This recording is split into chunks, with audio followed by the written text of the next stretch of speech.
ndị Igbo mma mmanụ. N'ụbọchị nke tata, isiokwu nchọ ka anyị na-ebe anya na ya bụ ihe a na-akpọ ọnụọgụgụ mpekere, nke a na-akpọ fraction n'asụsụ Bekee. Ọnụọgụgụ mpekere bụ ihe na-eruru otu. A na-enwe nke dị n'elu, nwee nke dị n'ala. Ka anyị na-ebe anya na ọmụmatụ anyị nwere n'ebe a n'ụbọchị nke tata. Nke mbụ, 1/3. Ọ bụrụ n'asụsụ Igbo iche idie, ihe ị ga-ede bụ gịnị? 1/3. 3/4. Otu a ga-esi dị n'asụsụ Igbo bụ gịnị? 3/4. 6/8. 6/8. 1/2. 1/2.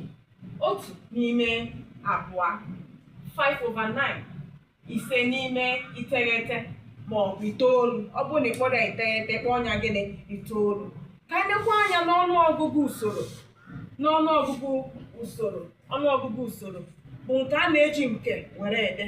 A na-ede ya na nke ma a na-ede nke ka eji eme ntị ya. Abịa ọmụmatụ anyị nwere ebe a. First, a ga-ede n'Igbo asị gịnị? Nke mbụ.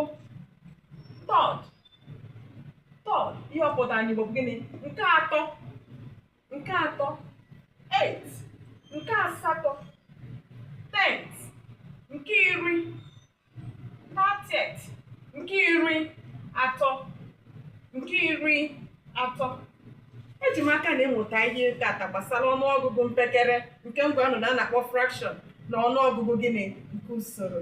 N'ezi ihe omume ụlọ na-enye unu bụ ndị ọma na-ege m ntị n'ụbọchị nke tata, ka unu dere m ya n'ihu akwụkwọ. Ihe omume ụlọ na-enye unu, dee ọnụọgụgụ ndị a, deerenụ m ya n'ihu akwụkwọ m. Nke mbụ nchọkwa unu dere m bụ 3/7. Dere m ihe ọ pụtara n'asụsụ Igbo. Nke abụọ nyere unu nke B, 1/8. Dere m ya nụ. Chi, 2/5. Dere m ihe ọ pụtara n'asụsụ Igbo.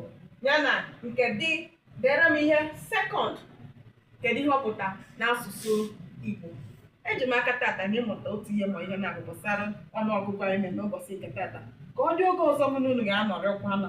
Ndewo. Abụ m Chioma Nwose, onye nkụzi Igbo. Ka emesịa.